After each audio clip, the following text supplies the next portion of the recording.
Welcome back, everyone, to the Functional Code. We are excited to bring to you guys today another episode. We are talking about sitting versus standing, the hidden costs of how you work. Now, we did a long-form episode on the differences between this. Not only was that, it was the differences of a desk worker versus a manual laborer, and kind of the theory of what could happen long-term on your health if you were both one of these workers. So we really broke down all the statistics, all the health metrics that we have available, studies and evidence-wise, which was quite outstanding to see just how much it can affect the body in each aspect. But today we're going to just break down the short kind of content, the gems, just of what that episode entailed, and also maybe hook you up with some new stuff. So as always, I am Dr. Addy. And I am Dr. Jace. Yeah, sitting is going to make your life shorter. Yes. Standing in one place is going to make your life shorter. Movement is key. Yep. And there's a bunch of other tools that we're going to start to address as we build into this. Now, have you guys ever noticed that at the end of your workday, your body just feels like sore, tired, tight, like just dead, fatigued? There's probably a reason for that. What position are you finding yourself in against gravity for longer periods of time? And that's where the discussion's coming in, standing versus seating. There's pros and cons of both, and that's where we're going to look at today, especially some crazy stats that when we first went into the episode for the last one, I was blown away, shocked. I never had any clue on this. Yeah. But it's way more effect on your body than you think. And it's getting worse as a population. I think we're entering the workforce too earlier in a sitting job now. I think there's a lot of entry-level jobs, kids going in school or out of school, from 18 to 22, starting their marketing job, finance job, business jobs, all these things. We're sitting all day, every day. And we're seeing higher rates of degenerative change earlier on in life due to the breakdown of the body because we're not stimulating it outside of work. Again, you add in a standard American diet, a sedentary lifestyle, and by your 30s, you've accelerated the degenerative change and just the overall aging of your body. They're saying now, again, I've brought this up before, that we hit in America the prime of our health at around 27, which is really sad to see because I think it used to be a lot different maybe 50 to 100 years ago. And so now we're seeing these patterns arise and we're trying to say, okay, this is going to impact you long term if you don't do something about it. And that's where we started the topic when we started to talk about these kinds of things. 100%. Yeah. It's incredible how sitting for greater than 8 hours a day can increase your mortality rate by 20%. Yep. You're just going to die sooner by sitting longer. Standing for over 6 hours a day without as much movement increases a chance by 2 times the amount of getting what's known as varicose veins. Yep. It's pretty much veins that you can see most times in your legs for lack of blood flow coming back to pretty much the heart to get filtered back through the arteries. There you have some vascular problems coming down the road. There's just so much. Even taking into consideration the construction worker, when you're doing hard laborious jobs outside in the heat for longer periods of time. Yes, you're standing, but you're moving, which is a little bit better. But then that goes into the nutritional aspect of what are you supplying your body? Because what do they have on the roads? Sometimes there's a cooler with ice pack, so maybe a cold meal from there, because most times they're not going to have a microwave. And then what does that look like? Are they going to a gas station or are they prepping their food? So that's another incredibly important topic to start thinking about in terms of the longevity of not only musculoskeletal wise for your body, but also what are you supplying yourself with at the end of the day. Yes. And so some of the stats that we are pulling from the last podcast, 80% of the jobs in the United States are sedentary or low activity. 60% of manual laborers report musculoskeletal pain. 40% have back pain, 25% have shoulder injuries, and the disability rate is actually over 15% in this section just because of the overall wear and tear of the job. And the biggest goal we talked about was trying to prevent your body from breaking down before you hit retirement. Because again, a lot of the times you don't even make retirement, or you have to switch into a different role, or at least plan to switch into a different role to prevent any further breakdown of the body, whether that's taking a more managerial role where you're probably sitting more, but again, it's maybe less wear and tear on your body. But these are things that maybe a lot of this profession don't think about. And maybe going into this profession, you should be thinking about what are the ways outside of work you can be preparing and training your body to withstand the amount of load that it takes to do that kind of job. Now, sitting, believe it or not, is the same. People don't understand that you should be training to sit 8 hours a day, but people don't get that. We've found that moderate exercise isn't even enough to combat 8 hours of sitting a day. And they find studies that show it takes a lot more than just moderate exercise routine to start combating the effects of sitting for long periods of time. And so what does that mean? It means that you should probably be moving during the day, you should probably be moving after the day, and you should probably be training a lot harder day to day than just what you think you are doing.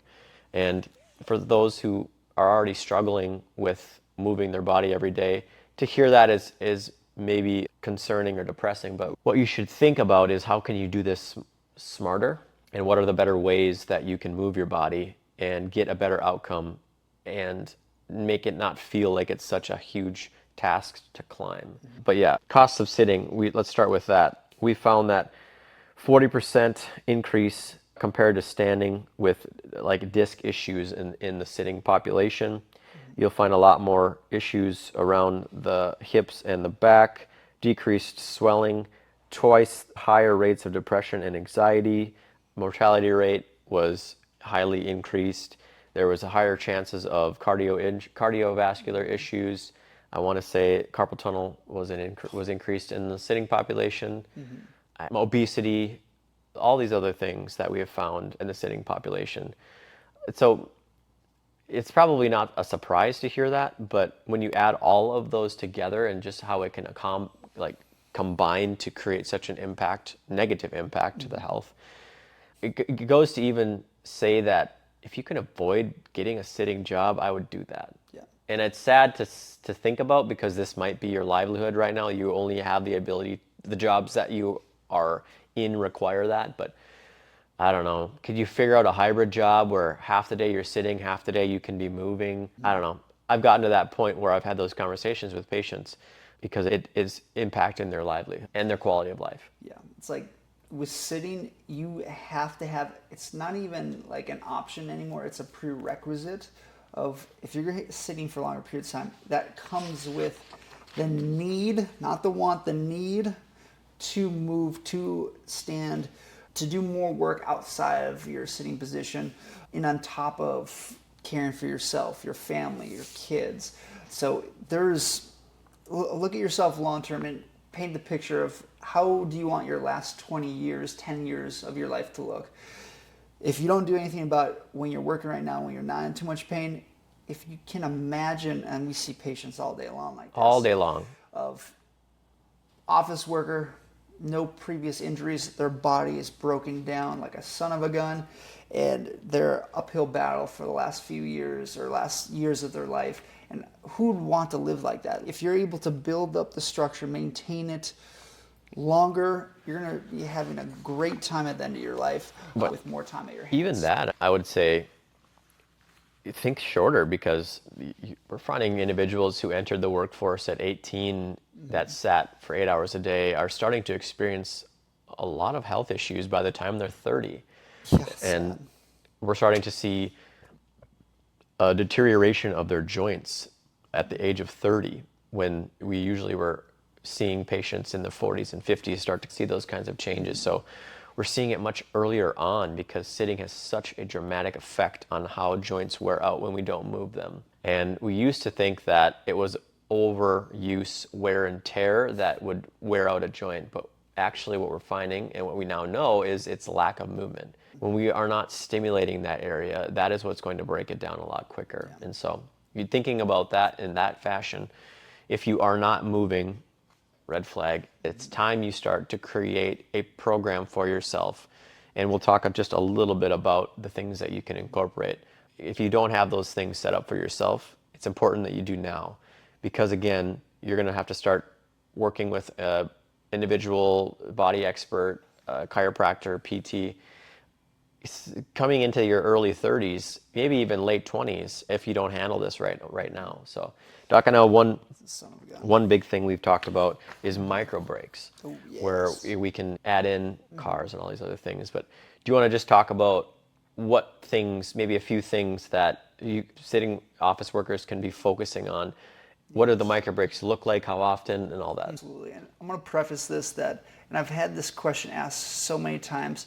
Research is getting better. We're going to live longer. Yes, if you take your body into consideration and optimize every single thing, nutrition, body, performance, all that. So yes, you theoretically could live longer, but in America especially, the nutrition, that's an uphill battle. The environment of air quality, uphill battle.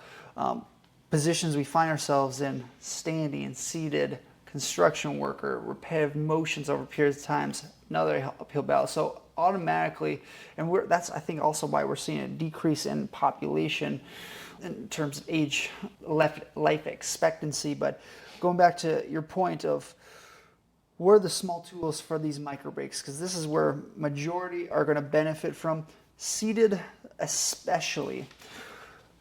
Just by contracting, squeezing your calves. It could be calves, it could be quads, it could be arms, it could be neck, lower back, doesn't matter. Squeezing a muscle contraction at a higher intensity for as long as you possibly can will not only have the metabolic effects to help for, let's say, if we're squeezing our calves or gripping the ground with our feet, will help for not only blood flow and neural input to our feet, it'll also help for a pumping action so we don't have as much vascular problems. You can do small tapping of your feet, which can burn another 1,500 calories a day, especially if you're tapping for longer periods of time. That's incredibly important. Seated especially, let's go into what's known as the Brugger's relief technique, which essentially means if we're working in front of us, upper cross syndrome, shoulders around and forward, heads coming forward for longer periods of time, can we counteract that movement and bring our shoulder blades back together, down, chin retracted backwards, and or squeezing the core glutes. You're holding that 30 seconds to a minute every hour. Yep. That adds into the equation. And even there's like a 30-30 rule. Every 30 minutes you're seated or standing stationary. You want to add an additional 30 minutes of movement, whether it's walking on a treadmill while working, whether it's standing up, or lower your sit-stand desk a little bit and go into a half, like a minimal squat. Do work there. Try not to round your back as much. Go into that active motion or a few seconds on and off. It's activating the motions without expending too much energy on your musculoskeletal system. Thus, so your mind and brain are still active in the tasks at hand. Yep.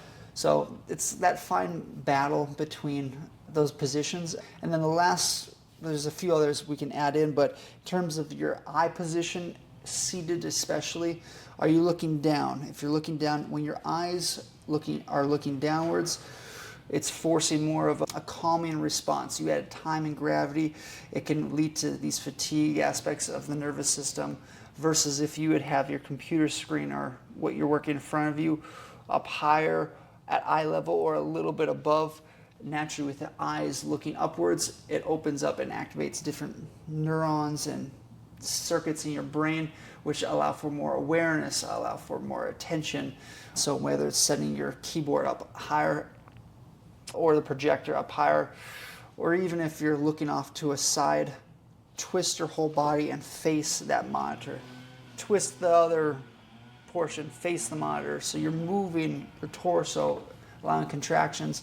There's a bunch of stuff with that. Even, for example, for wrist problems, for carpal tunnel syndromes, when we are having our palms facing downwards, working for longer periods of time, usually arms bent, it's either looking at upwards down or A vertical mouse will help, or periods of time to where you're extending your wrist backwards, opening up all your fingers as wide as you can, extending your arms backwards, and then add in some rotational movement. You're attacking everything from shoulders to wrists to fingers, which will open up the whole system from there. Beautiful. Yeah. There's a bunch. There was a study that showed even 10 squats every hour drastically improved your insulin response over the day. I think it allowed for a better testosterone production. This is in males, obviously. And it just decreased muscle protein breakdown throughout the day. And I do think the biggest thing is, again, people think, what are the things that I can do? And it's like 10 squats is 10 seconds if you're good at it. Maybe 20.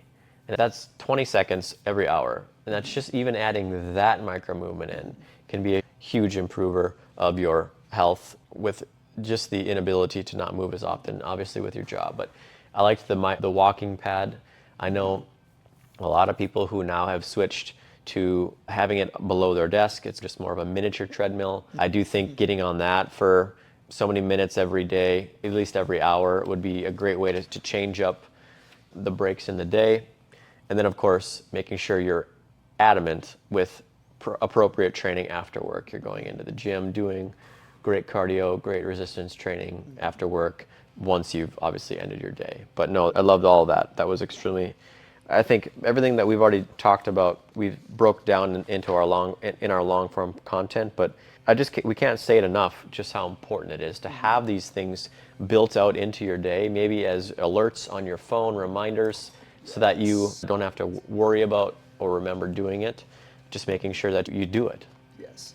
Now, in terms, we tackled sitting quite a bit. I think there's pros and cons to certain populations for each position, but standing, I think that gets a bad rap. And Doc, what is your intake or perspective on someone that stands stationary versus stands and does laborious jobs like a construction worker? Yeah, standing in place for one time. Let's say you're a cashier, let's say you retail selling a product, standing behind a desk, things like that. Good point. It's probably not going to be, it's going to have different effects on different parts of the body compared to sitting for long periods of time, but it's still stagnation, and that's still something that we would want to combat. You might have a lot more feet pain, leg pain, those kinds of things. Even all the way up to your back is definitely common. Neck too, if you're staring at a computer screen while you're standing all day, there's probably some overlap in the kind of conditions that standers versus sitters get. I would say, again, use micro breaks. Can you add some squats or some range of motion into the body while you're standing, in between customers, in between people? That's going to be extremely huge. And then again, after work, making sure that you're doing appropriate movement. Can you leave your space and go for a walk around whatever setting that you have? And can you do that frequently? How frequently can you do it? There are times I take a lap around my building 10 times a day. And if I have 3 minutes, it takes me, I know, like a minute and a half to do a lap, so I time it and I'm back before the next patient. These things are crucial, and it's why I do them. It's why I think everyone should be doing them. If you're in a tall building where you can't leave the building, it takes a while to get out down the elevators. Can you walk around the office space, the setting? Gosh, anything is helpful. It really is. Absolutely. It's just making sure that you do your due diligence to add it into your day-to-day. But obviously, manual labor is a little different because there's probably a lot more movement that's happening, and it's a good thing. The only thing that's going to come is going to come from not appropriately conditioning your tissues to have the capacity of the load that you're putting on it. Let's say you have individuals that have to lift hundreds of pounds of equipment and or material day to day, and they don't ever train to do that. They just have the ability to do that, obviously, because over time you develop that kind of strength being in that profession. But it comes to a point where if you are, for a micro window of time during your day where you're lifting 200 pounds and then the rest you're just doing your job, and then you go home, you don't do any other training, you're just basically giving yourself a very high intense stimulus of a weight that maybe you can't manage load wise. Younger, you can get away with it, but as you age, you're just not going to get away with it, and eventually lifting that amount of weight when you haven't been training, you're going to get injured, and that's what happens. And then comes the chronic issues throughout the entirety of your profession and occupation, and now you're a 50-year-old manual laborer with a bad back, with bad knees, with bad shoulders, and what should have been done was appropriate joint work, mobility work through the week, and then making sure that you're training the tissues up to the capacity to lift that kind of weight into later on in life. Absolutely, well stated. I think good tool for most people, if you're just standing around or if you have 10 seconds, 30 seconds, even a minute or so, pay attention to all planes of movement. Forward, backwards, sagittal plane, side to side, frontal plane, twisting your torso, transverse, and Z-axis would be like hopping or leaving the ground, so like small little bounding work. If you're able to go into certain stretches, whether it's like you're leaning off to a side for your legs, or you're reaching up overhead or behind you, in front of you, twisting your body, going down to a squat, lunge. If you're able to tackle or get into those planes on a consistent basis, just that itself will help combat a majority of these problems, breaking your structure down. Yeah. Just a nice, fun tool to keep in consideration. Now, in terms of what resources are going in your body, and I know we touched on this previously of people that sit versus those that stand versus construction worker. I think regardless for whoever you are, you're going to need electrolytes with the water. Just drinking water itself is not cutting it anymore. Yes, you need water, but you have to take this a step further to replenish those electrolyte storages. And if you think about it from the perspective of how does your brain communicate to your body or your wrist fingers to type? How does it communicate from your brain to your feet to legs to stand? You need electrical signal of your nervous system. In order for that electrical signal to actually reach the area, you're going to need those electrolytes, and that's the connection that most people aren't realizing. For sure. Because if you're drinking a lot of water, you could still be depleting your resources without replenishing those, and that's where cramping may still come involved, even if you're not drinking. Even if you're drinking enough water, it could be other symptoms of fatigue, of injury, headaches, increase, a lot of things, yeah. Brain fog, yeah. And I think the manual laborers are going to be more needing of that, especially if they're working out in hot climates and outside, those kinds of things. But I do still think it's important for most of the population. Yeah. Versus someone that would sit. Yes, you probably have a fridge, you may have a microwave, you have the resources.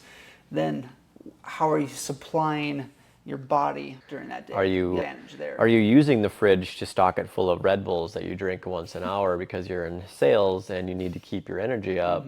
Trust me, I've seen it and I've heard it. I know what those kinds of environments can breed, and so you got to make sure to protect yourself. How can you derive energy from a non-stimulant? And believe it or not, working out is one crucial way to gain energy. Dr. Addy has talked about this, where you actually create ATP when you work out. You create energy when you work out. And so if you've been just feeling sluggish and you just feel like you haven't been able to be on top of your game for a long time, and you've been relying on stimulants and you just aren't able to get to where you want as far as a capacity of your performance, whether my metabolism. Yeah, and you don't work out, I think that's a great place to start. Oh, absolutely. Yeah. Builds up all the energy stores. Yeah. I can't say enough on that. For sure. Really, really good topic there, Doc. Yeah, so between both of those, I think is incredibly important to make sure you're tackling not only the joints, what's coming in your body, the musculoskeletal health, even the environment. Yep. Now, the environment, I know we went to sitting position. In terms of temperature regulation, let's say you're working outside, especially in the Arizona heat, if you're putting towel around your neck, you're doing more harm than good.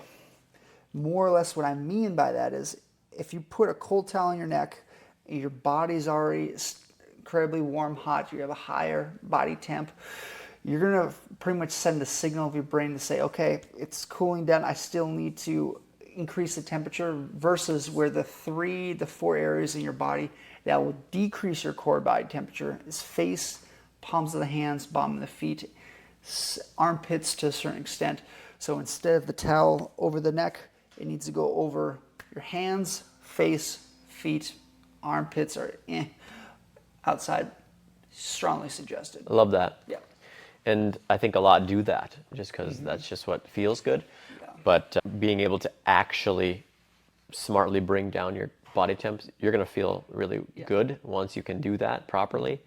And again, I think many who do work out in that climate, it could also be just a really great hack to feel more comfortable in a hotter setting. Yeah, absolutely. It's incredible. Actually, the study came out of 2020 in Stanford to where it actually has better results than steroids, about 50 times the amount, based on decreasing your core body temperature to do more work. But it's the same thing if you're standing working outside with already a hot temperature. Same thing's true. Now let's say you're up north, cold environment, opposite. To increase your core body temperature, that's where most of the people have lack of blood flow or cold hands, cold fingers. So there's a reason for it. The blood consumes back to more the core to prevent problems for the internal organs. But it's the same thing is true if you're able to get warmth, hands, feet, forehead, head. They'll help increase the core body temperature. So use that as you may. So go soak your hands and your feet in a warmer water if that's something you're looking to do, especially in that setting. Yeah, stated. Now, in terms of AI section, certain things that you can implement into your system. A lot of this will come back to the recovery tools, recovery aspects, whether it's using a Whoop, tracking your sleep, an Oura Ring, Garmin. There's so many things that you can use. Now, the wearables itself, you have to take some of the metrics into consideration. They're getting better as the time goes on, but think about sitting, think about standing, construction work as your livelihood, as your means of income. What is the best way that you can make sure that you're able to perform that task long term? Well, it's movement, small breaks that we already said, but also monitoring your recovery. How are you sleeping at night? How's the stress levels? And that's where I would suggest Whoop for most, but any of these that will help track and have AI give you insight will help. I think one of the biggest ones to measure, in my opinion, is steps. Ooh, good point. If that's not even a part of your day, it's time you start measuring just how many steps you get. The goal is 10,000, and most get 2,000 at a sitting job during the entire day. Even 5,000 is a great place to get started. But ultimately, if you want to start feeling better, if you want to even enhance your current diet, if you're trying to lose weight, if you're trying to improve your metabolism, 10,000 steps a day is a great way to start shifting away from the plateau that you're probably experiencing with your diet and just your current efforts towards losing weight. A lot of people miss that. A lot of people miss just how important it is to improve the body capacity with those amount of steps. And if you've missed some of this, don't think negative of yourself. It's hard to always look backwards, look at present, moving forward. What are things that you can do today? What are small steps that you can implement into your everyday lifestyle, which will help long term? Let's take a page out of one of our past podcasts on habit building. What habits do you already have built in to your system, whether it's driving to work or brushing your teeth? Are you able to add in another small habit right before or after the one that you already have built in?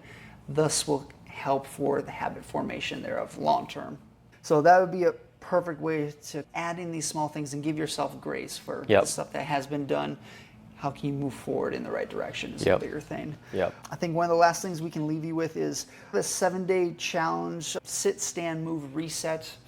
Now this, ideally all the stuff I'm going to bring up you can use on an everyday basis, but to maybe start the process for you to dabble a little bit for you and yourself, whether it's standing, sitting, doesn't matter. First one, day 1, day 2, focusing on tracking how much you sit, stand, move, the awareness. Yes. Assess, address, awareness is the biggest aspect that you can think of. What positions do you find yourself in? Are you leaning off to a direction when you're sitting at work? Are you standing with your hips coming off to the side? If so, awareness, paying attention to that, hugely important. Most people, if you're going at this challenge, will stop just from there. The biggest and most important part is the awareness. Then goes into day 3, day 4, adding in the 30-30 rule of every 30 minutes you're seated, standing, that you're adding in 30 minutes of movement afterwards. So stationary 30, movement 30, 30-30 rule. Day 5 to 6, add in 1 workspace cars or moving one joint through the fullest range of motion multiple times, whether it's your hips, lower back, neck, shoulder, doesn't matter. Regardless, it'll have huge effects long term. Add in ideally full body from ankles all the way to fingers, hands, toes, head to toe. By all means. Day 7 usually is on a Sunday. You reflect what things went well, energy, pain, discomfort, where certain things you can adapt and improve on. Give yourself grace if you forgot a day or two, and then maybe add another day, 7-day challenge of how's the awareness. Are you able to switch or change from the positions that you find yourself in? And then slowly over time with that awareness, you're going to start noticing yourself move more, get in different positions, feel better, less soreness, tightness, tension. So that is the 7-day challenge. And then the last thing on top of that I want to leave you guys with, if you notice tightness in certain areas, whether it's your upper back, lower back, standing, try to move the joints in that exact area where you have tightness, or start by squeezing and contracting the area. So for people that sit for longer periods of time, or stand for that matter, they have lower back tightness, discomfort. Are you able to move the joints? So what I mean by that is not just bending down, touching your toes. Are you able to suck your belly in and force movement of your spine backwards versus forward? It turns into kind of like a pelvic tilt versus, let's say, for your upper back, neck, shoulders. Are you able to bring your shoulder blades back, depress down, extend back, and you can get into kind of like this wiper formation as you're leaning forward. So we're allowing movements of joints sliding backwards in the upper back and then forwards to create more movement in the joint, which then turns off overlying muscle tightness, thus ease some of the tension not only into the frontal or sagittal plane, but also go into the frontal plane, side to side movements, tilting in a snake-like fashion also helps incredibly well. So start thinking about it from that perspective: tightness, tension, where you carry your stress, activate and create mobility. Yes, 100%. I think most who have tightness, they just do the typical stretch, passive stretch that they're used to. And I think a lot would be quite amazed at what just some cars for that joint and also any resistance loading that tissue provides so much better stimulus signal and will reduce the pain a lot quicker. And I think playing around with that, you'd be surprised, trial and erroring, to see why that actually is more helpful than just your typical passive stretching. Well stated. Yep. So what is worse, standing, seated? Just move. Both. Just move, man. We're getting to that point now where we're going to start to see probably a lot more health conditions. We already are starting to see. It's just, it's going to become a bigger issue now that so many jobs are, ever since COVID, we've really fast forwarded that part of the job to seating only, home only, and we're seeing just so much of it now. So if anything, find a job that doesn't have that much sitting, or if you can get around it, that would be helpful. Or if you happen to only have a job that requires a lot of it, then please implement micro breaks. Be diligent with any amount of movement that you can fit in during your day, and then you better be moving your butt after you get done with your job. So true. Yep. Now, if you notice anyone around your family, friends, people that you notice walking up to on a consistent basis, either share this podcast or, like, better yet, put yourself in the mentor shoes and then just share some of the stuff that you may have learned today. Like all this stuff, like, we're here to provide value and to help our society moving forward for longevity and long-term purposes. It's not easy. We know you have to survive, but there's ways around it. You can't take the excuse of, oh, I don't have time.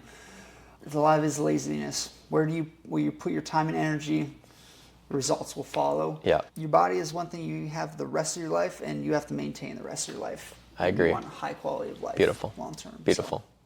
All right, everybody, thank you so much for listening and watching. We appreciate each and every one of you. As always, share, subscribe, and until next time, you guys have a wonderful day. Woo!